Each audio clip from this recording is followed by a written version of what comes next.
Искам да ви представя един случай на колега, която има няколко доста енергийни практики, курсове, в които е усвоила перфектно, защото тя има много силна енергетика, методите, които са преподавали, рейки, какво беше друго? Рейки? Какво беше? За почистване на душата съм ходила. Курсове за почистване на душата? Аз не съм правила, те ми правиха. Какво беше учила? Хомеопатия. Хомеопатия, друго? Други курсове? Няма. Не съм обаче кое да започна много курсове, но няма енергийни практики. Добре, няма значение. Енергийни, духовни, те са все тая. Значи много курсове, няма да уточняем в момента.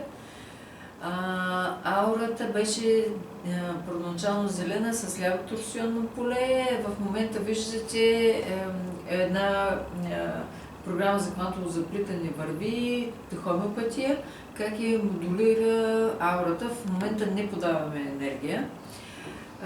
Ще видите на живо въздействието на програмата.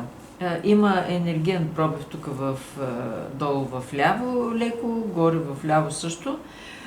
Кое беше повода, за да ви покажа този случай, че когато разговаряхме какво трябва да направи, за да върви в високите честоти, да се развива и да обърне полето, защото нейното поле е ляво торсионно, да стане дясно торсионно поле, разбрахме, че трябва да да прави добро на хората, без оглед на това дали са близки или не са близки. Тоест да помага доброто да се разширява и да се помага по този начин на другите да се развиват. Момента, в който тя прие тази идея, всички чакри, абсолютно всички чакри изстанаха на 100%. Аурата стана 100%, само че аз не го записах. Тя е тук и съответно може да потвърди това. Така че виждате, когато човек се целенасочи към добро, в тези високи честоти, защото в високите честоти ще оцелеят само хората, които могат да разгърнат добротворството в себе си, като същност, колко огромно количество се даде енергия на мига, в който тя прозря този път за себе си. Още веднъж подчертавам, всичко на 100%, всички чакри, аурата на 100%.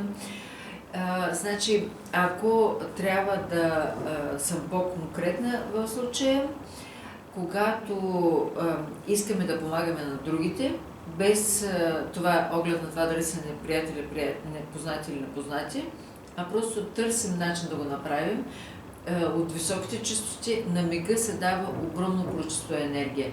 Мига, в който ние се отклоним от пътя и започнем да ставаме егоисти, да търсим само лична изгода, тази енергия високочастотна се взема пак толкова бързо, колкото се и дава.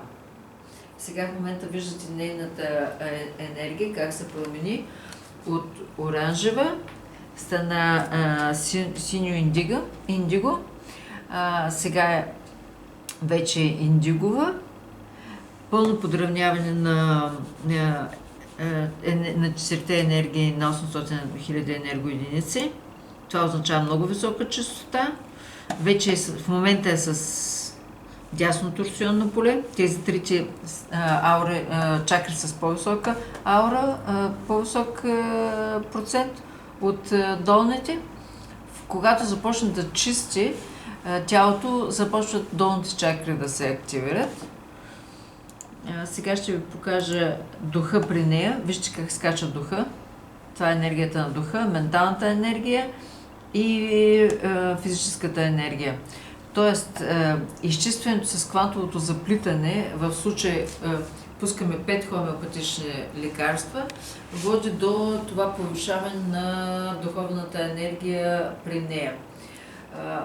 Значи, в момента почват трите линии, енергии, които се измерват на физическото тяло, на менталната енергия, на духовната, влизат в синхрон.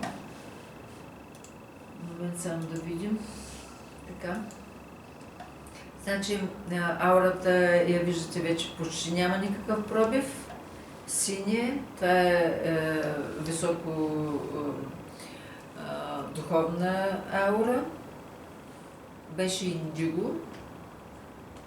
Но когато работим с програмите, се изваждат негативни програми, които излизат на повърхността и е възможно аурата да спадне. Вижте, седма чакра са сравнително високи. Чисти се в момента и се активира слънчевия сплит, трета чакра.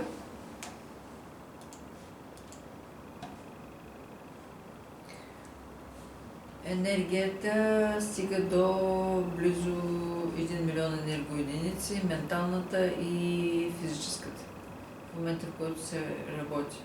Пак казвам, тя си има генетична предразположеност да работи с енергии, заради многото курсове, които е изкарала и практики, полето е завъртяно наляво много стабилно и малко по-трудно обръщаме полето в случая. В момента вече е с дясно торсионно поле. Въпросът е да го задържи това поле.